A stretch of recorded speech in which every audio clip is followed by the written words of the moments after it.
कीर्तन रूपी सेवेकरिता घेतलेली गवळण, वैराग्याचे मूर्तिमंत पुतळे देहूचे सुप्रसिद्ध साधू, जगद्वंदने जगद्मान्य विश्ववंद्य महाराष्ट्रभूषण वारकरी संप्रदायाच्या कळसस्थानी शोभणारे जगद्गुरु तुकोबाराय यांची ही गवळण आहे. विठ्ठल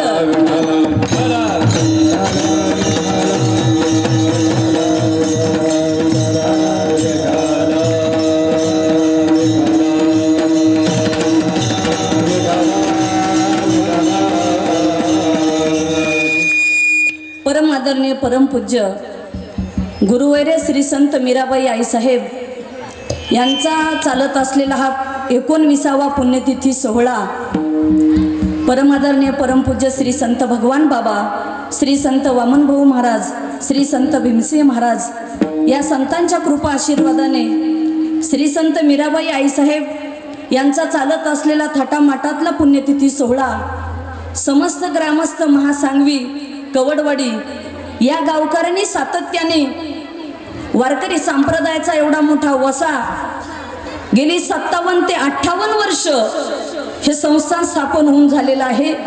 तेव्हापासून मोठ्या प्रमाणामध्ये या ठिकाणी सेवा करत आहेत. विठ्ठल विठ्ठल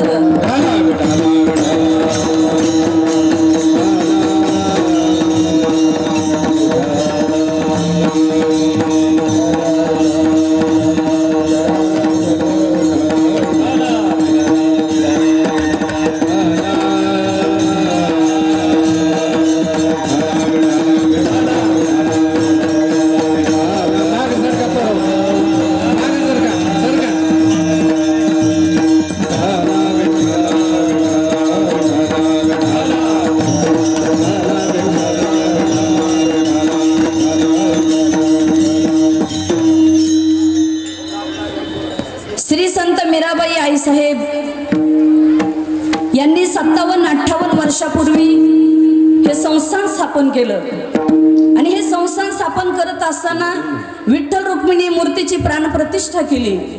त्यावेळेस श्री संत भगवान बाबाच्या हस्ते विठ्ठलाच्या आणि रुक्मिणीच्या मूर्तीच्या खाली एक सोन्याची अंगठी टाकली होती आणि त्यावेळेस भगवान बाबांनी पहिल्या आईसाहेबांना सांगितलं होतं की आईसाहेब हे संस्थान भविष्यात फार मोठं होईल, हा बाबांचा आशीर्वाद आहे, म्हणून या संस्थानाला आज हे स्वरूप या ठिकाणी आलेलं आहे. इवलेसे रोप लाविले द्वारी त्याचा वेलू गेला गगनावरी. सातत्याने आमचे महासांगवीकर समस्त ग्रामस्थ मंडळी आणि कवडवाडीकर पंचक्रोशीतील मंडळी या संस्थानासाठी आवर्जून सहकार्य करतात. आज या ठिकाणी या कार्यक्रमासाठी आवर्जून सर्व मंडळी उपस्थित आहेत. तसं पंचक्रोशीतलंही सहकार्य असतं आणि या संस्थानावर सर्व भाविक भक्त प्रेम करणारे आणि या भागातले पुढारी असतील, कार्यकर्ते असतील, भक्त लोक असतील, नेहमीच येणारी मंडळी आताच्या कार्यक्रमासाठी आवर्जून उपस्थित आमचे भीमराव मामा यांचंही संस्थानला नेहमी सहकार्य असतं, ते या ठिकाणी हजर आहेत. तसेच आमच्या सौ सत्यभामाताई बांगरताई यांचं सहकार्य असतं, तेही या ठिकाणी हजर आहेत. तसेच आमचे सौ सुनीता काकू औरंगाबादकर ज्यांनी मला संस्थानलाही सहकार्य केलं त्या ठिकाणी हजर आहेत. तसेच आमच्या अंबरवाडीकर ताई त्यांचंही सहकार्य त्याही या ठिकाणी उपस्थित आहेत. तसेच या कार्यक्रमासाठी आवर्जून उपस्थित आहेत श्री माननीय संजय भाऊ नवले या ठिकाणी तेही उपस्थित आहेत. तसेच मुद्दाम म्हणून आवर्जून उपस्थित असलेले आमचे रमेश काका जाधवर वडजीकर तेही या ठिकाणी उपस्थित आहेत.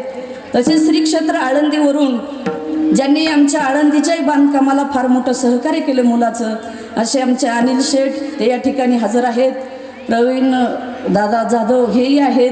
त्यांच्याबरोबर आलेले आमच्या अंजनाताई जगतापचे जावाई तेही या ठिकाणी उपस्थित आहेत. आमचे सुभाष शेठ आहेत, वामनता ते आहेत. ही सर्वच मंडळी आणि पहिल्या आईसाहेबांच्या बहिणीची मुलं आमचे फौजी वगैरे ही मंडळी या ठिकाणी हजर आहेत.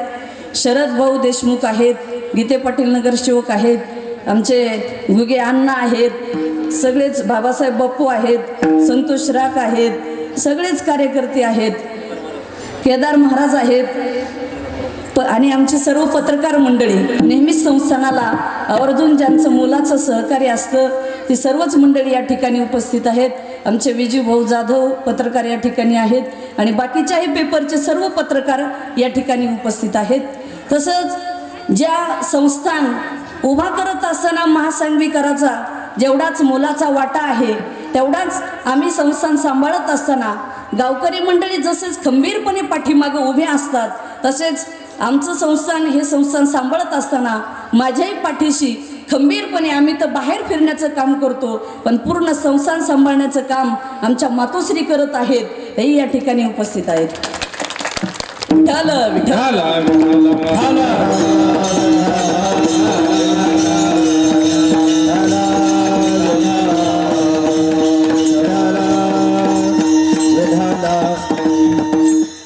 आणि या कार्यक्रमासाठी आवर्जून उपस्थित श्री हरिभक्त परायण रामराजे फड खातगावकर, तसे ते शिक्षण सम्राट आहेत, त्यांच्याकडे शिक्षण संस्था वगैरे आहेत, पण त्यांनाही भजनाचा छंद आहे, ते या ठिकाणी हजर आहेत. त्यांचे संस्थांना सहकार्य असतं. हरिभक्त परायण सांगळे महाराज आहेत, तसेच रामकृष्ण महाराज ढाकणे आहेत, गडाचे चालीचे मानकरी. हरिभक्त परायण आमचे बिभीषण महाराज कोकाटे, वारकरी संप्रदायामध्ये त्यांचं फार मोठं नाव आहे.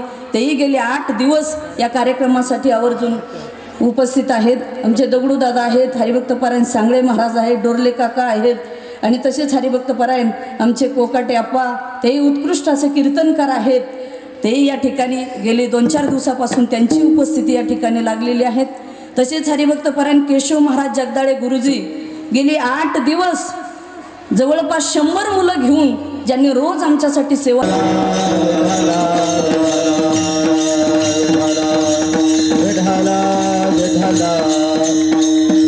आणि आमचे सर्व भगवानगडाची चोपदार मंडळी, चोपदार म्हणजे हे Z+ सुरक्षा आहे, ते सर्व या ठिकाणी उपस्थित आहेत. आणि परिसरामधल्या माता भगिनी पुरुष मंडळी सर्वच या ठिकाणी उपस्थित आहेत.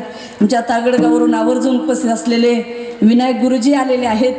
आम्ही तागडगावरून जेव्हा कीर्तन प्रवचनाला जायचो तेव्हा सुरुवातीला गुरुजीच्या मोटरसायकलवर जायचो. आज काल्याचा प्रसंग आहे. आजचं कीर्तन म्हणजे हे समारोपाचंच कीर्तन आहे. रोजचे कीर्तनकार बोलण्यासाठी स्वतंत्र आहेत, पण आम्ही कीर्तनकार म्हणजे सर्वांचे आभार मानणं हे आमचं कर्तव्य आहे. गेले 8 दिवस तुम्ही पंचक्रोशीतील मंडळी, पाटोदा, साकत असेल, गीतेवाडी, सर्वच परिसरामधली मंडळी 8 दिवसापासून कार्यक्रमाला येतात, सहकार्य करतात. आपण यावर्षी श्री संत मीराबाई आईसाहेब यांच्या मंदिराचं काम सुद्धा सुरू केलेलं आहे. ज्यांच्यामुळे हे संस्थान उभा राहिलं त्यांच्याही मंदिराचं काम चालू आहे. त्या पुण्य पावन अशा माझ्या मातोश्री आमच्या गुरुवैरी नवी या परिसराच्या त्या माताच होत्या. विठ्ठल. कुठल्याही कार्याची समाप्ती ही प्रसादाने होत असते. कुठलंही कार्य असू द्या, मंदिराचं काम पूर्ण तेव्हा झाल्यासारखं वाटतं की ज्यावेळेस कळस बसवला जातो. तसं जे आपण 8 दिवस कीर्तन करतो, काल्याचं कीर्तन म्हणजे हे कळसाचं कीर्तन, समारोपाचं कीर्तन. ज्ञानोबरायने 8 दिवस ज्ञानेश्वरी लिहिली आणि शेवटी तिची समाप्ती ही पसायदानाने केली. तसं आजच्या दिवशी श्रीकृष्ण परमात्म्याने काय लीला केल्या याचं वर्णन करणं म्हणजे काल्याचं कीर्तन. एरवी काही बोललं तरी चालतं, पण आजच्या दिवशी भगवान श्रीकृष्ण परमात्म्याने काय लीला केल्या याचं वर्णन करणं.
आताच दिव्य मराठीचे पत्रकार शंकरराव हे प्रशांतराव हे या ठिकाणी हजर आहेत.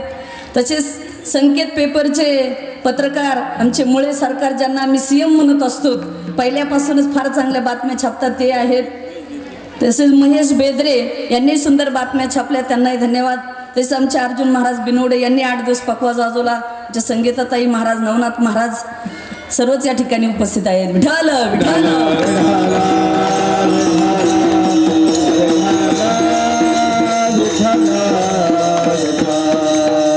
आमच्या पाटोद्यातले तर सर्वच कार्यकर्ते आहेत. आमचे संजू शेठ आहेत, दीक्षित काका आहेत.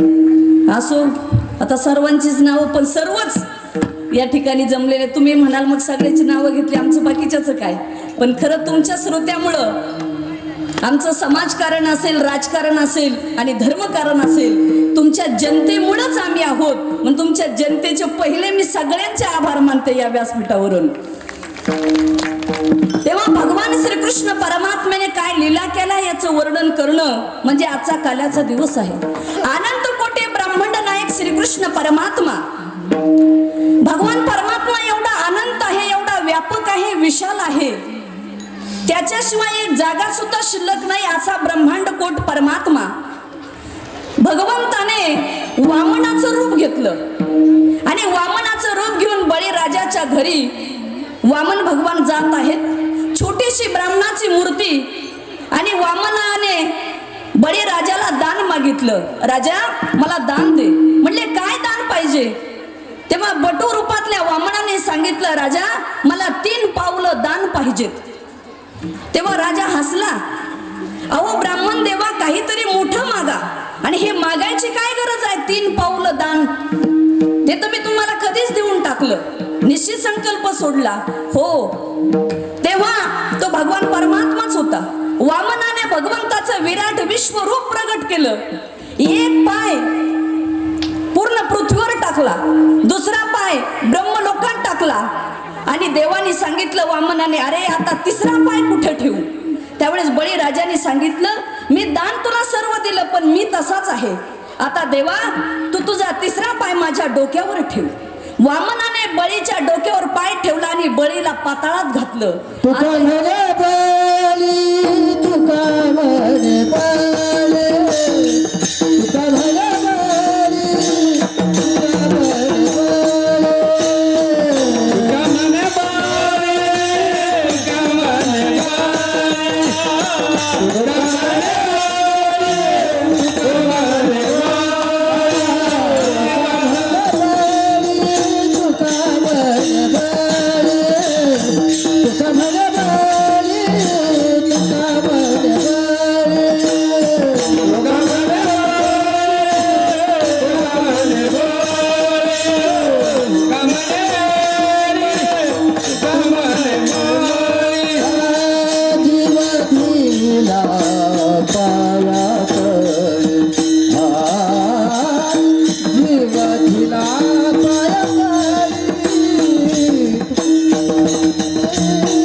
पायातळी, बळीच्या डोक्यावर पाय दिला.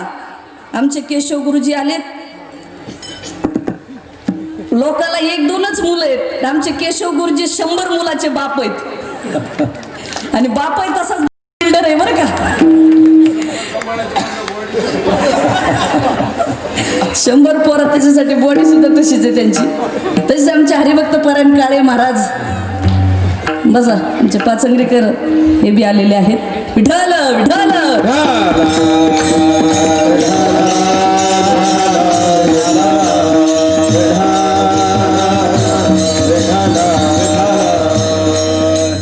असा अनंत कोट ब्रह्मांड त्याने पूर्ण व्यापून टाकलं.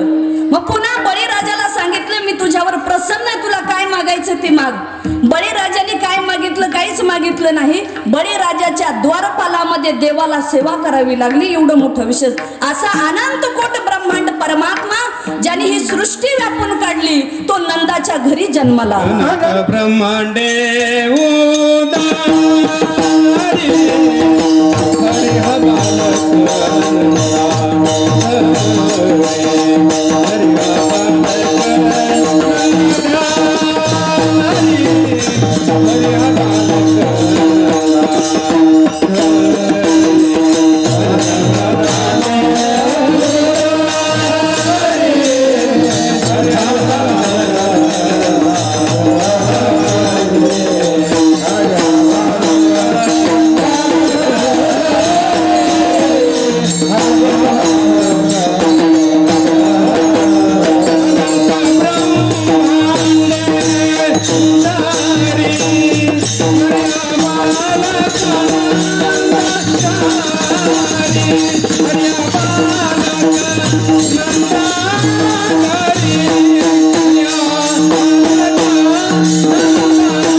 भगवान परमात्मा नंदाच्या घरी आज जन्माला आलेला आहे.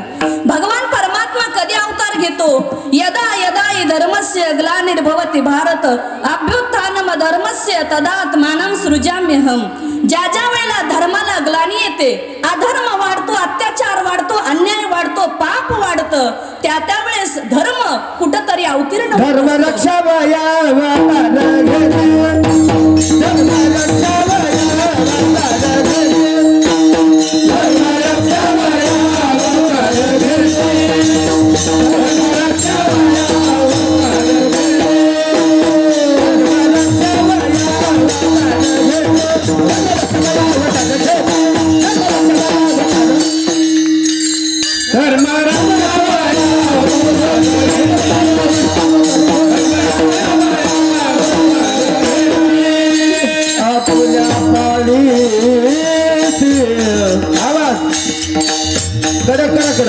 आपुल्या पाळीसी भक्त जना असं राहू दे काय आपुल्या पाळीसी आपुल्या पाळीसी भक्त जना आपुल्या पाळीसी आपुल्या पाळीसी भक्त जना आपुल्या आपुल्या आपुल्या पाळीसी भक्त जना भक्त जना भक्त जना भक्त जना भक्त जना भक्त जना धर्मरक्षा बया वाला गेली अमरुषिकाची गणपती अमरुषिकाची गणपती अमरुषिकाची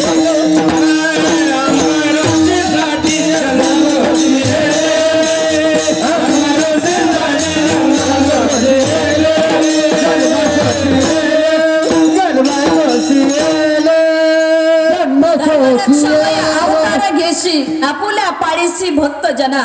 धर्माचं रक्षण करण्यासाठी आणि भक्ताचं रक्षण करण्यासाठी स्वतः भगवान परमात्मा अवतार घेत असतात. परित्राणाय साधूनां विनाशाय च दुष्कृतां धर्म संस्थापनार्थाय संभवामि युगे युगे. त्याच्यासाठी भगवान परमात्मा जन्माला आले. भगवान परमात्मा वसुदेव देवकीच्या पोटी जन्माला आले. जन्माला येतानाच रात्रीच्या 12ला आले, कारागृहात आले. दोघांचं उलट आहे श्रीकृष्णाचं आणि रामाचं.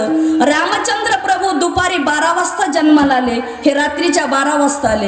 रामचंद्र प्रभू राजवाड्यात जन्माला आले, श्रीकृष्ण परमात्मा कारागृहात जन्माला आले. प्रभू रामचंद्र एक वचनी, एक बाणी, एक पत्नी होते. श्रीकृष्ण परमात्म्याचं एक वचन नव्हतं, एक बाण नव्हतं आणि एक पत्नी नव्हती. 16,108 पत्न्या श्रीकृष्णाला होत्या. अशा श्रीकृष्ण परमात्म्याच्या चरित्राला सुरुवात कधी झाली? तुमच्या आमच्या चरित्राला सुरुवात ही वयाच्या 20-25च्या नंतर होती. पण आमच्या श्रीकृष्ण परमात्म्याच्या चरित्राला तळहात टेकीत टेकीत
भगवान परमात्मा ता रांगू लागले. तळ हातावर गुडघ्याच्या पायावर असं भगवान परमात्मा रांगू लागलेत. वेगवेगळ्या प्रकारची लीला त्या गोकुळामध्ये करू लागलेत. कारण आपली मुलं जसे लीला करतात तसं भगवान श्रीकृष्ण परमात्म्याने सुद्धा वेगवेगळ्या प्रकारच्या लीला त्या गोकुळामध्ये केलेले आहेत. म्हणून अनंत ब्रह्मांडे उदरी हरी हा बालक नंदा घरी. नंदाच्या घरामध्ये श्रीकृष्ण परमात्मा राजवाड्याच्या समोर आज लहानाचे मोठे होऊ लागलेले आहेत. अनेक प्रकारच्या लीला खोड्या त्या गवळणीच्या ठिकाणी सुद्धा करू लागलेत. पाहती गवळणी तवती पालथी दुधानी म्हणती नंदाची या पोरे आजी चोरी केली खरे. हे सर्व निमित्त बऱ्याच वेळा म्हटलं जातं श्रीकृष्णाने चोरी केली. ज्याच्या वडिलाकडेच 9 लक्ष गायी होत्या असा परमात्मा कशाला चोरी करील. मग चित्त चोरी येले नंदाच्या नंदने तुका म्हणे येणे गरुड ध्वजे. हे काहीतरी नियम लावलेला आहे, रूपक केलेलं आहे म्हणून सांगायचं असतंय. नाहीतर भगवान परमात्मा भगवंताचं कार्य हे फार मोठं आहे. काहीला वाटतं काल्याचं कीर्तन म्हणजे श्रीकृष्णाने काय लीला केलं हेच, पण असं नाही. श्रीकृष्ण परमात्म्याने 5000 वर्षापूर्वी गीतेमध्ये जनतेला संदेश दिलेला आहे. कर्मण्यवाधिकारस्ते मा फलेषु कदाचन. कर्म करा तुम्हाला फळ मिळेल असं आमचं अध्यात्म सांगते. स्वतः भगवंताने हा संदेश तुम्हाला दिलाय. कारण श्रमजीवी माणसापेक्षा बुद्धिजीवी वर्ग या समाजामध्ये श्रेष्ठ ठरला गेलेला आहे. ज्याचं कर्म चांगलं असेल, ज्याची नियत चांगली असेल, कुठल्याही क्षेत्रामध्ये काम करा तुम्हाला त्याचं फळ मिळालं. कर्म झाले तेच भोगाले, केले कर्म झाले तेच भोगाले, केले कर्म झाले तेच भोगाले, केले कर्म झाले तेच भोगाले, केले कर्म झाले तेच भोगाले, केले कर्म झाले तेच भोगाले, केले कर्म झाले तेच भोगाले, केले कर्म झाले तेच भोगाले. उपजला मेले ऐसे किती ऐसे किती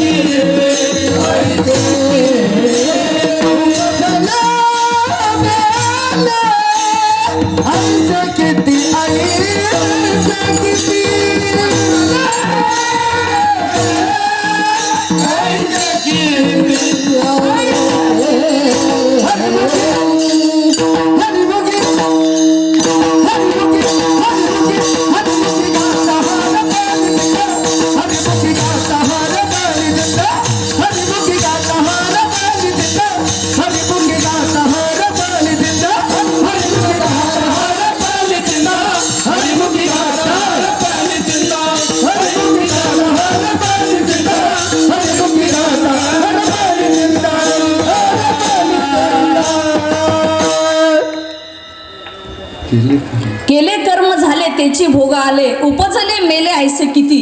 जसं तुम्ही कर्म कराल तसं तुम्हाला फळ मिळतं. या पृथ्वी तलावर कितीतरी माणसं जन्माला आले आणि गेले, त्याची कुठे नोंदही होत नाही. म्हणून जसं कर्म कराल तसं तुम्हाला फळ मिळाल्याशिवाय राहत नाही. म्हणून भगवंताने खरा संदेश तो दिलाय. तुमच्या आमच्या चरित्राला लहान वयात सुरुवात होती, पण भगवान श्रीकृष्ण परमात्म्याचं अवतार कार्य 125 वर्ष. 11 वर्ष गोकुळ, 14 वर्ष मथुरा आणि 100 वर्ष द्वारका. गोकुळात केलं समाजकारण, मथुरेत केलं राजकारण आणि द्वारकेत केलं धर्मकारण. आता बऱ्याच वेळा लोक म्हणतात महाराज लोकाला राजकारणाशी काय घेणं देणं आहे. पण मी तुम्हाला इथं बसलेल्या सगळ्या नेते मंडळीला, पुढारी मंडळीला सांगून जाईल की सगळ्यात जगात सर्वात पहिलं राजकारणाचा जन्मच आमच्या महाभारतातून झालेला आहे. सगळ्यात मोठं राजकारण, सगळ्यात मोठं. आम्ही करत नाही ही गोष्ट सोडून द्या महाराज लोक, बर का तात्या. नाहीतर आम्हालाही बऱ्याच वेळा लोक कधी कधी म्हणतात तुम्हालाही निवडणुका लढवायच्यात का काय. मी म्हटलं चुकून नाही, पण UP मध्ये MP मध्ये तसं काही नाही केलं जातं. याचं एकच कारण आहे, कसं भगवंताने राजकारण केलं. गोकुळात 11 वर्ष, मथुरेत 14 वर्ष. प्रत्येक क्षेत्रामध्ये संघटनेशिवाय काहीच होत नाही. श्रीकृष्णाने पहिली संघटना तयार केली, मित्र कंपनी गोळा केले, टीम. आणि ती टीम गोळा करून भगवंताने एक संघटना निर्माण करून जे गोकुळातून जाणारं दही दूध तूप होतं ना, जसं आमच्या महासांगवीचं दूध दही पाटोद्याला जाऊन लोक विकतात, तसं त्या काळामध्ये मथुरेला जाऊन विकायचे. कारण मथुरा हे शहर होतं. मग हे मथुरेतले लोक काय करायचे, गोकुळातल्याच लोकांचं दही दूध तूप सर्व खायचे आणि यांचंच खाऊन बलाढ्य व्हायचे आणि पुन्हा यांच्यावरच आक्रमण करायचे. हे भारतात पहिल्यापासून चालत आलेली परंपरा आहे बरं का, चालत आलेली परंपरा. बलाढ्य झाले.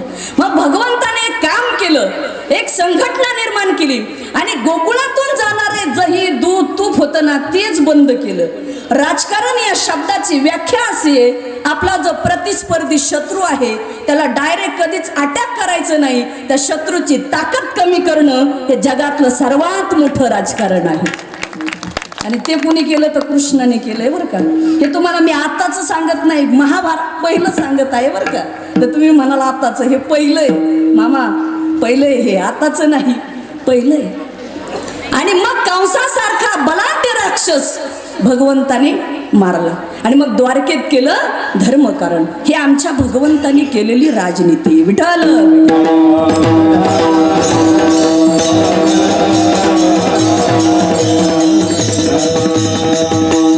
अशा भगवंताचं काय नवल सांगावं.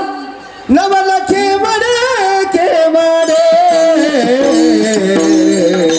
नवल केवडे केवडे, नवल केवडे केवडे, नवल केवडे केवडे, नवल केवडे केवडे, नवल केवडे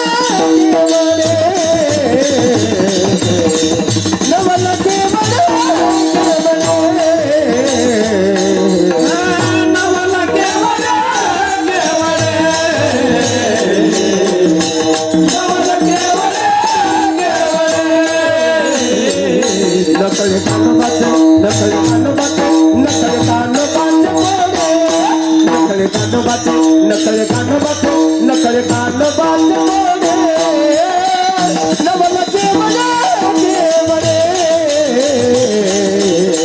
नवल केवडे केवडे, नकल कानोबाचे पोरे, नकल कानोबाचे पोरे, नकल कानोबाचे पोरे, नकल कानोबाचे पोरे, नकल कानोबाचे पोरे, नकल कानोबाचे पोरे, नवल केवडे केवडे, नवल केवडे केवडे. आमचे हरिभक्त परायण उत्तम महाराज वराट उत्कृष्ट कीर्तन करायत साकतकर तेही आज या ठिकाणी उपस्थित आहेत. नवल केवडे केवडे नकळे कान्होबाचे कोडे. भगवंताचं नवल बघा, देवाचे कोड कधी माणसाला कळत नाही. माणसाचं कोड लवकर कळत नाही तर देवाचं कोड कधी कळायचं. माणसं सुद्धा माणसाला कोड्यात टाकतात, ते कळत नाही तर देवाचं कोड कसं कळल. कोड्याबद्दल तुम्हाला एक प्रसंग सांगेल.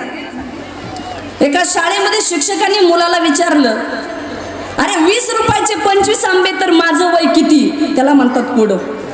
तो मुलगा म्हटला, सर तुमचं वय 40. मला सिट डाऊन बस खाली. दुसऱ्याला उठवलं, तो म्हटला 50. त्यालाही म्हटले बस खाली. तिसरा म्हटला, सर तुमचं वय 36 आहे. तेव्हा तो विद्यार्थी म्हटला, गुड बेटर बेस्ट, तुला कसं समजलं माझं वय 36 आहे म्हणून. तेव्हा त्या विद्यार्थ्यांनी सांगितलं, सर माझा एक भाऊ आहे, माझ्यापेक्षा लहान आहे, त्याचं वय आहे 18 आणि तो आहे हाफमॅड, म्हणून 18 दुनी 36, तुम्ही आहात फुलमॅड. याला म्हणतात कोड. तसं आयुष्यामध्ये जीवन जगत असताना तुम्ही कुठल्याही क्षेत्रामध्ये कुठल्याही फील्डमध्ये काम करा. ज्याला कोड कळलं तो सक्सेस झाला, ज्याला नाही कोड कळलं काय जीवनामध्ये. तसं न कळे कान्होबाचे कोडे. ज्या भगवंताने एवढी मोठी सृष्टी निर्माण केली त्याचं कोड तुम्हाला कसं कळेल हो. जगाच्या पाठीवर तुम्ही कितीही मोठे व्हा, MD सर्जन डॉक्टर असू द्या, ऑपरेशन पेशंटचं होतं आणि नातेवाईक विचारतात, डॉक्टर साहेब आमचं पेशंट वाचेल का. त्यावेळेस MD सर्जन डॉक्टर असले तर एकच सांगत असतात की ऑपरेशन करणं आमच्या हातात, पण शेवटी वाचवणं त्याच्या हातात. म्हणजे देव कुठेतरी आहे. देव तुम्ही माना, परमेश्वराशिवाय या जगामध्ये काहीच नाही हो. वृक्षाचे पाने हाले ज्याची सत्ता, या भगवंताची सत्ता एवढी मोठी की वृक्षाचं पान हलणं सुद्धा त्याची सत्ता आहे. म्हणून नवल नवल केवडे केवडे नकळे कान्होबाचे कुळ. नवलच असतं प्रत्येक गोष्टीचं. मला सुद्धा या ठिकाणी वाटतं 98ला गुरुवर महंत भीमसिंह महाराज यांनी मला या गादीवर बसवलं. सुरुवातीच्या काळामध्ये या संस्थानावर 10-12 खानाचं माळवत होतं, जास्त नव्हतं काही. पण आईसाहेबांनी त्या काळात त्यांच्या पद्धतीने ते फार मोठं होतं. त्याच्यानंतर असं वाटत होतं की या परिसरामध्ये आपल्या भगवानगड, गणिनाथगड, नारायणगड अनेक गड आहेत, संस्थान आहे. जसं तुमच्याही राजकारणामध्ये कॉम्पिटिशन आहे, तसं आमच्याही क्षेत्रामध्ये भरपूर कॉम्पिटिशन झालेलं आहे. संस्थानं मोठी करणं ही सोपी गोष्ट राहिलेली नाही आजकाल. असं याला किती ताकद लावावी लागते हे आम्हाला माहिती, रात्रंदिवस. बरं का काका, सोपं नाही राहिलं. पण एवढ्या याच्यामधून सुद्धा आज गेली 18-19 वर्ष झालं या संस्थानावर आम्ही एक बाबाने दिलेली छोटीशी सेवा करतोय. आम्ही काही करत नाही, पण आमच्या महासांगवी ग्रामस्थांनी आणि कवडवाडी यांनी खंबीरपणे पाठिंबा दिल्यामुळं या संस्थानावर आज जवळपास 3 ते 4 कोटी रुपयाचं काम या संस्थानावर उभं राहिलंय. हे एक मोठं नवलच आहे ना, नाहीतर काय असते बघा. इवलेसे रोप लाविले द्वारी, त्याचा वेलू गेला गगनावरी. आणि मी तुम्हाला सांगून जाईल, ज्या ज्या वेळेस मराठवाड्यातला इतिहास निघेल, आणि माझी तीच इच्छा होती, संस्थान लहान मोठं तर होत राहील, पण जसा भगवानगड, नारायणगड, गैनीनाथगड जेव्हा जेव्हा आपल्या मराठवाड्यातल्या संस्थानाचा इतिहास निघेल, त्यावेळेस या मराठवाड्यामध्ये आणि बीड जिल्ह्याच्या मातीमध्ये महासांगवी संस्थानाचा इतिहास होणार. आणि तेवढीच इच्छा होती की हे संस्थान इतिहास जमा करायचे. आणि सगळ्यांनी पाठिंबा दिल्यामुळं हे संस्थान एक ऐतिहासिक झाले. पुन्हा तुम्हाला मी सांगून जाईल, महाराष्ट्रामध्ये पुरुष महाराजांची भरपूर संस्थानं आहेत, पण महाराष्ट्रभर आम्ही फिरतो, पण महाराष्ट्रात महिला कीर्तनकार भरपूर असतील, पण महिलाला गादी कुठेच नाही. हे पहिलं संस्थान आहे तर महिलाला गादी आहे संप्रदायामध्ये. ही कुठेतरी आईसाहेबांची पुण्याई म्हणायचं, किंवा नियतीच्याच इच्छा असेल इथं हे संस्थान तयार करावं. आणि तुम्हाला सांगून जाईल, महासांगवी गावाची दहशत बाहेर, तसं लोक म्हणतात कसं, पण तसं काही नाही. एवढं मोठं संस्थान या ग्रामस्थांनी खंबीरपणे चालवलंय. मी मनापासून खरं त्यांना धन्यवाद देईल, कारण तुम्हाला जर लोकांची साथ नसेल तर तुम्ही काहीच करू शकणार नाही. त्यांनी साथ दिली, एवढी मोठी कामं चालली त्या ठिकाणी. आम्ही महाराष्ट्रातून लोक बोलवतो, कुणीही बोलवतो. आणि खरंच तुम्हाला या नारदाच्या गादीवरून सांगेल की आपण या संस्थानावर आतापर्यंत सर्वच पक्षाच्या लोकांना या संस्थानावर बोलवलंय. आणि आमचं एकच म्हणणं असतं की सोय करेल तो आमचा सोयरा, बस, बाकी काही नाही. आणि आम्हाला सगळे सारखे आहेत, कारण हे धर्मपीठ आहे. तुमचं राजकीय लोकांचं काम आहे आमच्या संस्थानाला यंत्रणा पुरवणं, आणि या धर्मपीठाचं काम आहे माणसांची संस्कृती जागवणं. हेच आमचं काम आहे. हे कार्य आपण या पीठावरून करतो. तेव्हा हे एक नवलच आहे. म्हणून नवल केवडे केवडे, नकडे कान्होबाचे कुडे.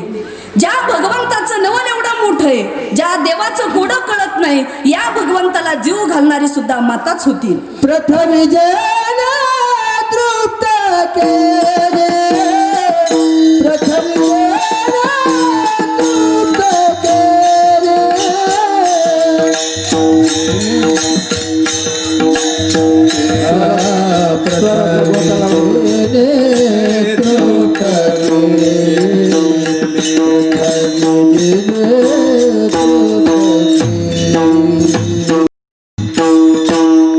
पृथ्वी जेने तृप्त केली, त्यासी यशोदा भोजन घाली. ज्या भगवंताने या पृथ्वीला तृप्त केलं, त्या भगवंताला यशोदा माता ही जेवण घालते. काय त्या मातेचं भाग्य असेल. तिन्ही जगाचा स्वामी, आई विना भिकारी. जगामध्ये तिन्ही जगाचे स्वामी असा, पण प्रत्येक माणूस हा आई वाचून भिकारीच असतो. धन्य जेचे कुशी जन्मले ज्ञानदेव, आईच्या कुशीला धन्यता दिली. राजमाता जिजाऊ, मासाहेब, झाशीची राणी लक्ष्मीबाई, अहिल्याबाई होळकर, सावित्रीबाई फुले. आज प्रत्येक क्षेत्रामध्ये महिला आहेत. गल्लीपासून दिल्लीपर्यंत, सामान्यापासून ते श्रीमंतापर्यंत, समाजकारण, राजकारण, धर्मकारण, प्रत्येक क्षेत्रामध्ये आज महिला तयार झालेल्या आहेत. महिलाचं नेतृत्व प्रत्येक क्षेत्रामध्ये झपाट्याने वाढत चाललेलं आहे. आणि मी तर सांगून जाईल तुम्हाला, ज्या कुटुंबातली स्त्री चांगली असती त्याचं कुटुंब निश्चितपणे पुढे गेल्याशिवाय राहत नसतं. आणि शास्त्राचा नियम आहे, ज्या घरामध्ये स्त्रीचा आदर केला जातो त्या घरामध्ये कधी काही कमी पडत नाही, हा नियम आहे. म्हणून स्त्रियांचा आदर करणं, आईचा आदर करणं. भारत असे प्रतिष्ठे संस्कृत आणि संस्कृती. आमच्या देशाची संस्कृती काय आहे? मातृदेवो भव, पितृदेवो भव, अतिथी देवो भव, ही आमच्या महाराष्ट्राची संस्कृती आहे. आज आम्ही सुशिक्षित बनत चाललोय, आमच्याकडे ज्ञान होत चाललंय, पण आमची संस्कृती ही कमी होत चालली. कमीत कमी 8-15 दिवसातून तरी आमच्याकडं वयस्कर माता पिता येतात आणि ते म्हणतात, आई साहेब होईल का आमची सोय? म्हटलं कशाची? राहण्याची. तर ते माताजीकडे येऊन बोलतात, काय कशासाठी? काही नाही हो, आमचे मुलं सांभाळत नाहीत.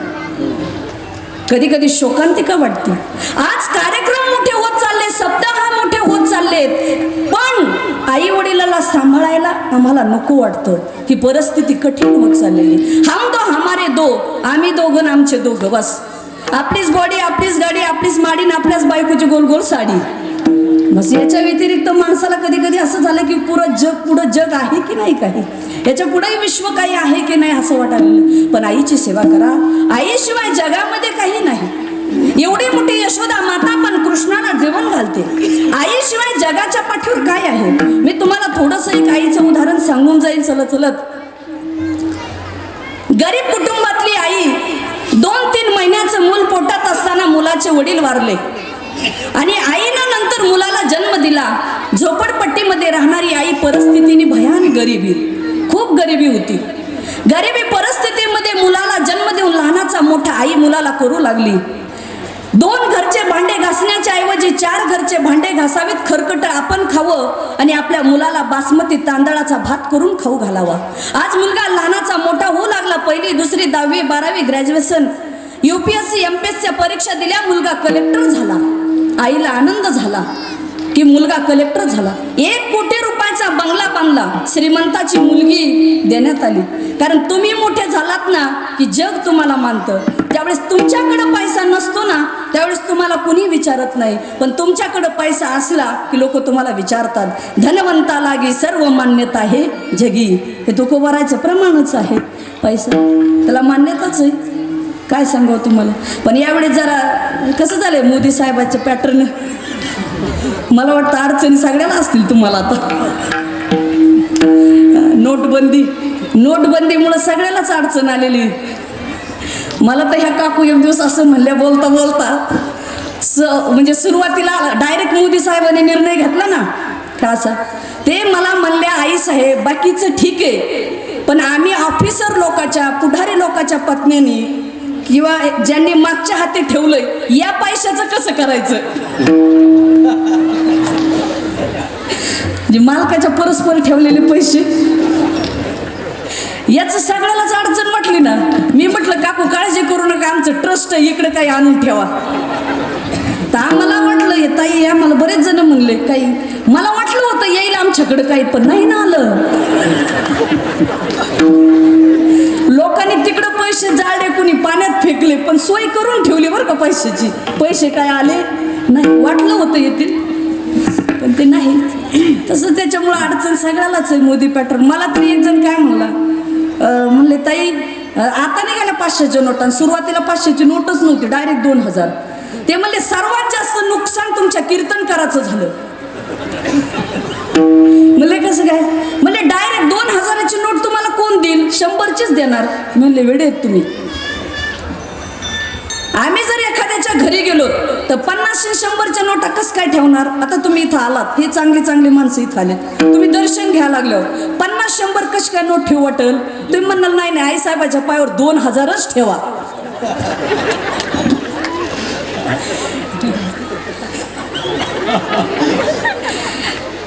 मग तुम्ही सांगा. मी म्हटलं अहो 20 बंगल्यामध्ये लावला, 1 कोटीचा बंगला, कलेक्टरची पत्नी आई आता आनंदात राहू लागली. पण एके दिवशी कलेक्टरची पत्नी आपल्या मालकाला म्हणते, मालक, पतिदेव, पोस्ट ग्रॅज्युएट झालेल्या माझ्या मैत्रिणी घरी येतात आणि तुमची आई साधी, दिसायला साधी, तिला पाहून आमचं इम्प्रेशन डाऊन होतं. कुणामुळं? आईमुळं. मला एक म्हणायचं, आलेल्या सुनेला माहिती नसतं काय केलंय आपल्या आईने मुलाबाळासाठी, पण मुलाला तर माहीत असतं ना आईने आणि वडिलांनी आपल्यासाठी काय केलंय, पण ऐकलं ना बायकोचं. आणि त्याच्यात तुकाराम महाराजाचं प्रमाण आहे एक, आमचं नाही बरं का. तुका म्हणे केला रांडवेने गाढव. आम्ही मधले पोस्ट म्हणत, आम्ही म्हणत नाही, तुकाराम महाराज म्हणतात. जे बायको नवऱ्याला सांगते का त्या बाईला रान म्हटलंय, आणि जो पुरुष बायकोचं ऐकून आई वडिलाला सांभाळत नाही त्याला गाढव म्हटलंय.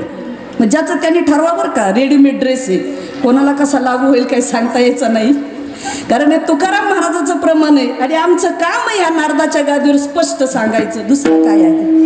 पत्नीचं जरूर ऐकावं, ऐकण्याचा वादच नाही आमचा, पण आई वडिलांना सोडून नका ऐकू. ऐकलं ना बायकोचं. आणि निघाले कलेक्टर साहेबांनी सांगितलं, आई घरात राहायचं नाही. आईने मालकाचा फोटो छातीशी धरला आणि म्हातारी आता घराच्या बाहेर निघाली. त्याच गल्लीमध्ये तुम्ही मला एक प्रश्नाचं उत्तर द्या. तुम्ही त्याऐवजी पत्नीला म्हणावर तू घराच्या बाहेर निघ, पत्नी निघल का हो? अहो आज तर असा कायदा आहे, पत्नी पतीला घराच्या बाहेर काढल पण पत्नी घरातून निघणार नाही. एवढा कायदा जबरदस्त आहे, थोडी सोपी गोष्ट नाही. पण आई काहीच बोलली नाही, घराच्या बाहेर निघाली. आणि त्याच गल्लीमध्ये आता आई भीक मागून खाऊ लागली. तेवढ्यात कलेक्टर आणि कलेक्टर साहेबाची पत्नी तिथून चालले होते. जात असताना लगेच कलेक्टरची पत्नी म्हणते, साहेब बघा बघा तुमची आई मुद्दाम कशी आपल्याच गल्लीत भीक मागते. भीक मागणारी आईकडे कलेक्टर जातो आणि आईच्या कमरेत लाद घालतो. भीक मागणारी आई एकीकडे पडते. जर्मलची ताटली पडली, तांब्या पडला, हातापाय थरथर कापतात, केस पांढरे झालेले. आई रडते, बाबा का मारतोस? अरे 2 महिन्याचं मूल तू पोटात होतास तेव्हा तुझे वडील वारले रे. 4 घरचे भांडे घासण्याच्या ऐवजी 6 घरचे भांडे घासले. खरकट मी खाल्लं, तुला चांगलं खाऊ घातलं, शिकवलं, हाडाची काढा केली, रक्ताचं पाणी केलं, हाताचा पाळणा केला. नोकरी करणारा बाप असेल तर ओव्हर टाइम ड्युटी करतो, शेतकरी बाप असेल तर रात्रीच्या 2 वाजता दारे धरतो. बाबा तुला एवढं मोठं शिकवलं, काय गुन्हा झाला माझा, का मला मारतोस? अरे घरात राहू नको म्हटलं तर घर सोडलं. तेव्हा तो मुलगा सांगतो, म्हातारे खबरदार, पुन्हा या गल्लीत नाही दिसली पाहिजे. आईने सांगितलं, बाबा मला मारू नकोस, मी पुन्हा तुझ्या गल्लीत दिसणार नाही. वृद्ध आई हातपाय सावरले, भीक मागितलेली भाकरी मातीत पडलेली, हातात काठी घेतली, आई निघाली. एका रोडच्या कडेला अशी बंगल्याच्या समोर बसली. सकाळी 10 वाजल्यापासून संध्याकाळच्या 6 वाजेपर्यंत. दुसऱ्या बंगल्यातल्या साहेबीनबाईने विचारलं, आजी का बसता? सकाळी 10 वाजल्यापासून संध्याकाळच्या 6 वाजेपर्यंत.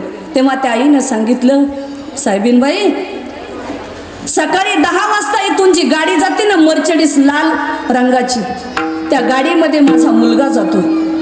त्या मुलाने आणि सुनाने मला हाकलून दिलंय, पण मी आई आहे, माझ्या मुलाला पाहिल्याशिवाय माझं पोट भरत नाही. म्हणून सकाळी 10 वाजता जी गाडी जाते ना, मी या भरल्या नजरेनं माझ्या मुलाला डोळे भरून पाहते.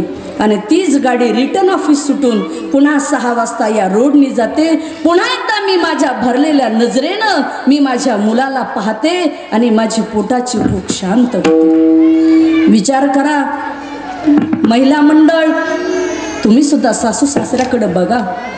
तरुण बांधवांनो, वृद्ध आई वडिलांची कदर कुठेतरी करत चला. बाप घराचं अस्तित्व आहे तर आई घराचं मांगल्य आहे. आम्हाला लहानपणी कविता होती शाळेत, बाप्पाजी माझा वड माय माझी फुलं जाई, दोघांच्या सावलीची काय सांगू बडे जाई. बाप म्हणजे वडाचं झाड आहे, आई म्हणजे फुलजाई आहे. वडाचं झाड रात्रंदिवस तुम्हाला सावली देतं. बापाचा आधार आयुष्यात मोठा असतो. कधी आई वडिलाला विसरू नका. आई वडील माझे थोर, काय सांगू त्यांचे उपकार. जीवनाच्या वाटेवरती किती असतो त्यांचा आधार. आई माझी मायेचा सागर, दिला तिने जीवनाला आकार. आई माझी मायेचा सागर,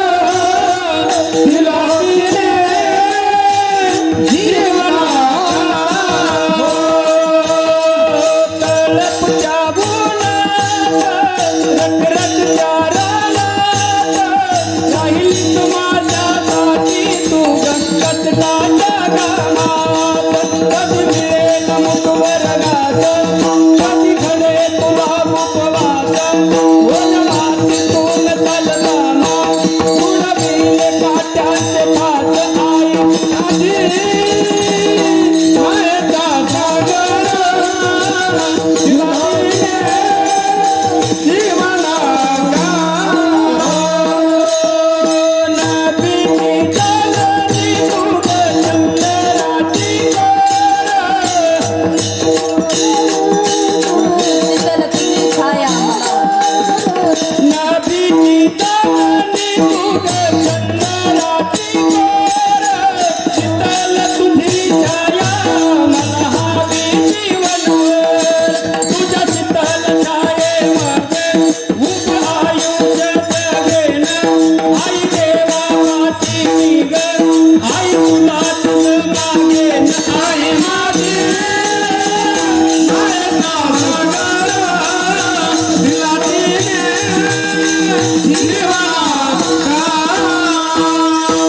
आई वडील माझे थोर काय सांगू त्यांचे उपकार जीवनाच्या वाटेवरती किती असतो त्यांचा आधार आई वडिलांचा आधार सर्वात मोठा असतो म्हणून पृथ्वी जेने तृप्त केली त्यासी यशोदा भोजन घाली म्हणून भगवंताला आमची यशोदा मैयाने भोजन घातलंय अशी आई आहे आई श्रेष्ठ आहे प्रत्येकाची आई जीव घालते हो कोणाची आई जीव घालत नाही तुम्ही पाठोद्याला सकाळी लवकर उठून निघाले तरी आई स्वयंपाक करून ठेवलेलाच आहे आईने आईचं आई करतेच आम्ही तर कीर्तनाला सकाळी 6ला नाही तर 7ला निघू द्या अण्णा पण माताजीचा डबा तयारच असतो आम्ही म्हटलं का पुढच्या गावाला मी मिळणारच आहे कीर्तनाला गेला तर त्यात नाही घेऊन जा आई असते हो आपण आईला चिडतो रागवतो पण आईसारखं कोण असतं आई आणि वडील जीवनात दोनच वेळेस दुःखी होतात आई तर नेहमी दुःखी होते पण वडील पहिल्यांदा मुलगी सासरी वाट लावताना आणि दुसऱ्यांदा ज्यावेळेस मुलगा बापातून वेगळं निघतो त्यावेळेस खरा बाप तुटतो लक्षात ठेवा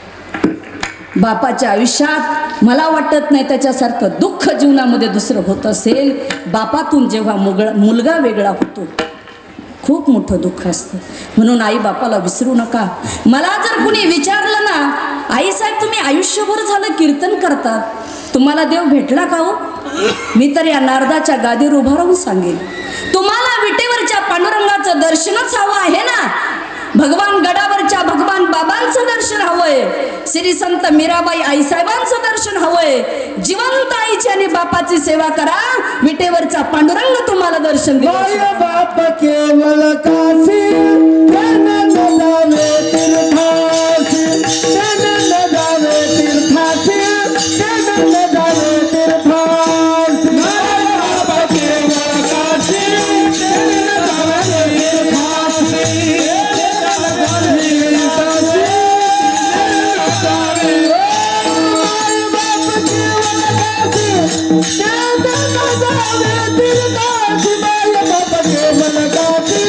त्यानं जावे तीर्थासी बाय बाप केवळ काशी त्यानं जावे तीर्थासी तेने न जावे तीर्थासी म्हणून आमच्या भगवंताला यशोदा मैयाने जेवण घातले विश्वव्यापक कमळापती गवळणी त्यासी गवळणी कडिये घेती विश्वाला व्यापून टाकणारा परमात्मा गवळणी त्याला कडेवर घेतात असा परमात्मा नटधारी आहे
ब्रह्मचारी असा नटखट परमात्मा भोग भोगुनी ब्रह्मचारी 16,108 पत्न्या होत्या तरी देव म्हटला मी ब्रह्मचारी कारण तो देवच होता नवल केवडे केवडे नकळे कान्होबाचे कोडे मोठ्या प्रेमाने एक वेळा आपण पांडुरंगाचं भजन करू बारख माये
बस बघा या मुलांसाठी खरंच जोरात टाळावा पण केशव महाराजाला मी पण सांगितलंय तुम्ही मुलं तयार केलेत पुढच्या वर्षी आपल्या मुली तयार होणार आहेत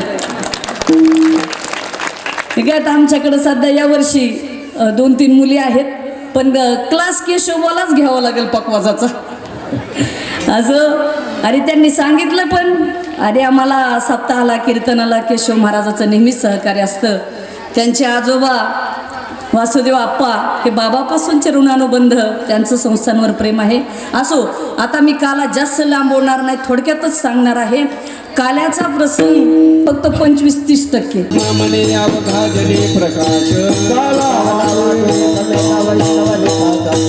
वाकुल्या ब्रह्मादिका उत्तम लोकाना तुका मने भूमंडळी आम्ही वळी गरगाडी विठ्ठल जय जय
मने आता उदार तो होय